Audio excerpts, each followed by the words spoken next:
Hello दोस्तों, आप सभी का स्वागत है और फिर से एक नई वीडियो में। तो दोस्तों, आज की इस वीडियो में हम जानेंगे परिमेय संख्याओं के बारे में, जो कि क्लास 8 का चैप्टर नंबर फर्स्ट है, परिमेय संख्या। और ये बिहार बोर्ड यानी सरकारी स्कूल का बुक है। इसमें हम जानेंगे परिमेय संख्या क्या होती है, उनके बारे में। सबसे पहले जो यहाँ पे है परिमेय संख्या, इसको रेशनल नंबर कहते हैं। उनसे पहले हम परिमेय संख्या का डिफिनेशन जान लेते हैं। तो परिमेय जो संख्या है उसका परिभाषा क्या हो जाएगा? परिमेय संख्या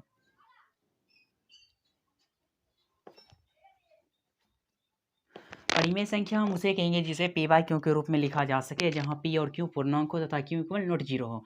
इसे में लिखेंगे परिमेय संख्या उसे कहते हैं, परिमेय संख्या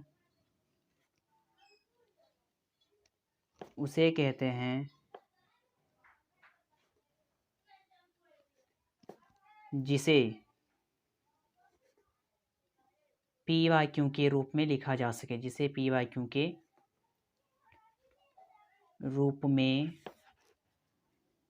में लिखा जा सके तथा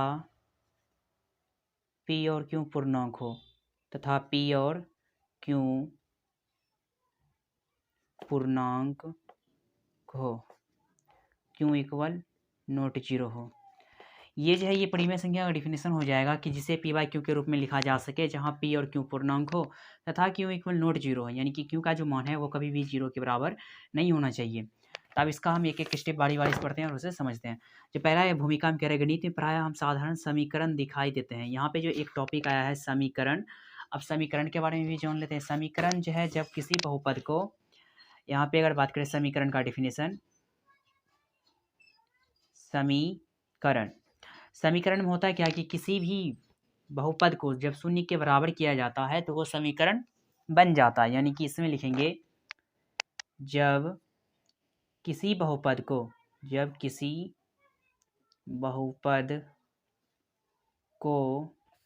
शून्य के बराबर किया जाता है, शून्य के बराबर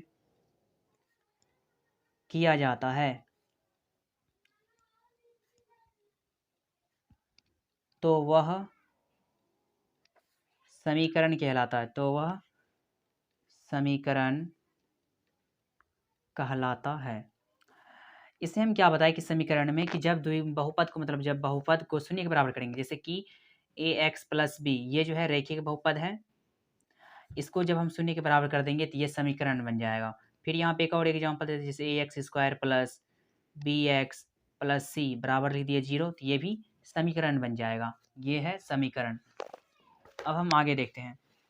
तो कह रहा है यहाँ पे समीकरणों में अज्ञात चर की राशि संख्याओं को अलग अलग समूहों में ज्ञात होती है। इसमें जो आया है चर, अब इसके बारे में समझेंगे। चर आखिर क्या क्या क्या होता है उनके बारे में। तो चर जो है उसका डिफिनेशन यहाँ पे हम जानेंगे। चर यानी इसको हम हिंदी में कहेंगे वेरिएबल।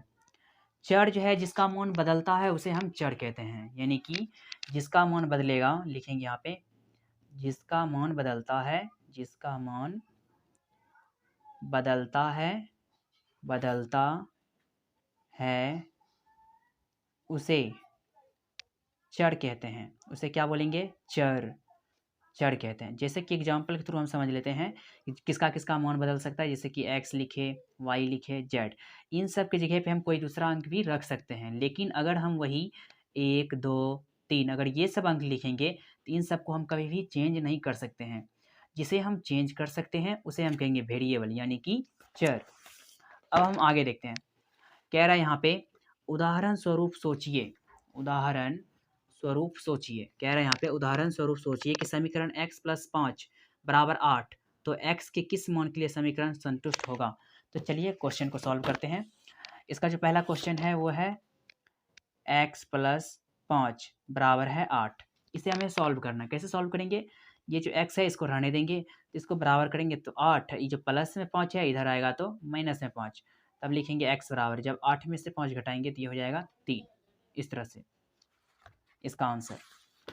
तो वैसे ही जब यहाँ पे देख सकते हैं कि लिखा हुआ है यहाँ पे कि यहाँ समीकरण के लिए हल x बराबर 3 है, जो कि एक प्राकृत संख्या है। अब प्राकृत संख्या आया तो प्राकृत संख्या भी जानेंगे। प्राकृत संख्या किसे कहते हैं? तो प्राकृत संख्या जानने के लिए उनका जो डिफिनेशन हो जाएगा प्राकृत संख्या, तो वो होता है गिनती की संख्या को ही प्राकृत संख्या कहते हैं। प्राकृत संख्या, प्राकृत संख्या हम सिंपल इसका डिफिनेशन लिखेंगे, गिनती की संख्या को ही प्राकृत संख्या कहते हैं। तो इसमें हम लिखेंगे गिनती की संख्या, गिनती की संख्या को प्राकृत संख्या कहते हैं। गिनती की संख्या को प्राकृत संख्या कहते हैं। अब ये तो समझ गए प्राकृत संख्या गिनती की संख्या कहते हैं, तो इसका एग्जाम्पल भी होना चाहिए कुछ। इसका एग्जाम्पल लिखेंगे, गिनती जो है हम 1 2 से शुरू करते हैं, इसलिए लिखेंगे 1 2 3 4 5 डॉट डॉट डॉट ETC। गिनती जब भी शुरू करते हैं 1 से करते हैं, इसलिए प्राकृत संख्या जो है गिनती की संख्या कहते हैं, इसलिए 1 लिखें। और सबसे छोटी अगर प्राकृत संख्या की बात करें तो वो 1 ही हो जाएगा, क्योंकि 1 से ही शुरुआत हुआ है। अब हम आगे देखते हैं, ये भी प्राकृत संख्या भी हो गया। आगे का जो क्वेश्चन है, कह रहा है सोचिए समीकरण x + 10 = 10 का हल, यानी कि हमको कह रहा है हल बताने के लिए। इसका पहले हम क्वेश्चन लिख लेते हैं। क्या है क्वेश्चन? x + 10 = 10, तो इसका हमें सॉल्यूशन देना है।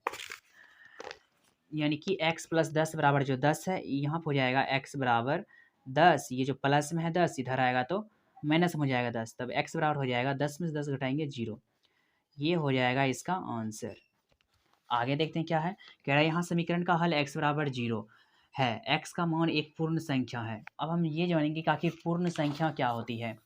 जब पूर्ण संख्या आया तो उसे भी जानना जरूरी है। तो हमारा जो आगे का टॉपिक है वो है पूर्ण संख्या। पूर्ण संख्या, इसमें हम लिखेंगे शून्य सहित गिनती की संख्या को, शून्य सहित गिनती की संख्या, शून्य सहित गिनती की संख्या को पूर्ण संख्या कहते हैं। पूर्ण संख्या कहते हैं। इसमें हम क्या समझे कि शून्य सहित गिनती की संख्या को ही पूर्ण संख्या कहते हैं। तो अब इसका भी कुछ एग्जाम्पल होना चाहिए। तो एग्जाम्पल में लिखेंगे 0 1 2 3 4 डॉट डॉट डॉट ETC। यानी कि पूर्ण संख्या में हमें जो है आगे में 0 को शामिल करना है। अब हम आगे देखते हैं। ये सब तो हो गया। किराए समीकरण को हल नहीं किया जा सकता। अब और एक और समीकरण x + 15 = 7। आगे का जो समीकरण है वो है x + 15 = 7 दिया हुआ। तब इसे हल करते हैं। ये जो क्वेश्चन पूछा है x + 15 = 7 है, तो इसका मान क्या होगा उनके बारे में जानते हैं। तो इसका आंसर हो जाएगा x + 15 = 7 बराबर, तो लिखेंगे x = 7, ये प्लस में 15 है तो इधर आएगा तो माइनस में 15 हो जाएगा। तो x बराबर लिखेंगे 8 7 15, माइनस में हो जाएगा 8। ये हो जाएगा इसका आंसर, क्योंकि चिन्ह माइनस का होता है। यहाँ पे जो x आया x = -8, ये हो गया इसका आंसर। अब हम आगे देखते हैं।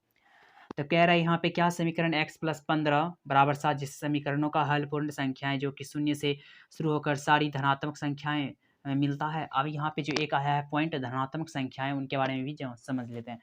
धनात्मक संख्या का मतलब हुआ पॉजिटिव पॉइंट, यानी धनात्मक संख्या वैसी संख्या होती है जो कि प्लस वाला वैल्यू दे। धनात्मक संख्याएं, धनात्मक संख्या। अब धनात्मक संख्या कौन कौन होगी उसके बारे में, +1 +2 +3। ये जो प्लस वाला जो पॉइंट आएगा, प्लस का पॉइंट, प्लस का जितना भी पॉइंट आएगा वो सारा का सारा धनात्मक संख्या कहलाएगा। अगर बात करेंगे ऋणात्मक संख्या की, यानी कि माइनस वाला पॉइंट, ऋणात्मक अगर संख्या रहेगा तो उसमें हमें क्या करना है कि ऋणात्मक संख्या हम सभी में माइनस लगाना है, सभी में माइनस, यानी कि माइनस। ऋणात्मक संख्या में माइनस होता है, धनात्मक संख्या में प्लस। उसके बाद यहाँ पे क्या है, यहाँ पे यहाँ x = -8, क्या x का मान एक पूर्ण संख्या है? नहीं। क्यों? पूर्ण संख्या जो है शून्य सहित गिनती की संख्या को कहते हैं। तो यहाँ पे ये -8 है, ये पूर्णांक संख्या हो जाएगा। कह रहा है नहीं, यह एक ऋणात्मक पूर्णांक है। अब हम ये जानेंगे कि पूर्णांक संख्या क्या होती है उनके बारे में।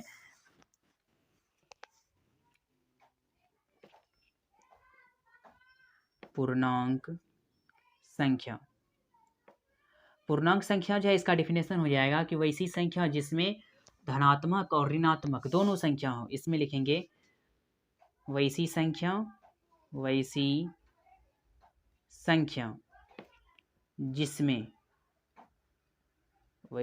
जिसमें धनात्मक एवं ऋणात्मक दोनों संख्या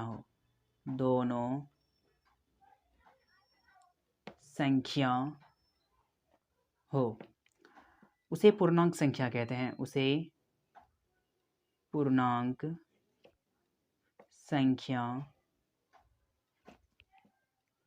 हैं। इसे हम क्या समझे कि पूर्णांक संख्या में कि वैसी संख्या जिसमें धनात्मक एवं ऋणात्मक दोनों संख्या हो। कहने का मतलब क्या है कि इसमें प्लस वाला भी होना चाहिए और माइनस वाला भी। जैसे कि यहाँ पे एग्जांपल के माध्यम से ये बीच में 0 है और इस साइड में जो भी रहेगा वो प्लस का पॉइंट रहेगा और इस साइड में जो भी रहेगा माइनस का। अब इधर हम जो भी लिखेंगे प्लस में लिखेंगे और उस साइड में अगर लिखेंगे तो माइनस में लिखेंगे। तो जैसे कि यहाँ पे -1 हो गया, -2, -3, -4, इस तरह से। यह है पूर्णांक संख्या का डिफिनेशन। अब हम आगे पढ़ते हैं और उसके बारे में समझते हैं। तो कह रहा है नहीं एक ऋणात्मक, कह रहा है कुछ और समीकरणों के बारे में विचार करते हैं। जैसे 4x बराबर है 5, इसे हम सॉल्व करके देखते हैं। इसका जो है क्या 4x बराबर है 5, ये पहला क्वेश्चन। दूसरा जो क्वेश्चन है वो है 5x + 8 बराबर है 0। चलिए देखते हैं। यहाँ पे क्या है 4x बराबर 5, यहाँ पे लिखेंगे x बराबर 5, ये जो गुणाम है 4 इधर आएगा तो हो जाएगा भाग में। ये हो गया इसका आंसर। अब हम आगे देखते हैं। इसका जब हल करेंगे तो 5x + 8 बराबर जो 0 है, इसको लिखेंगे 5x बराबर, ये प्लस में 8 है तो इधर आएगा तो माइनस में 8 हो जाएगा।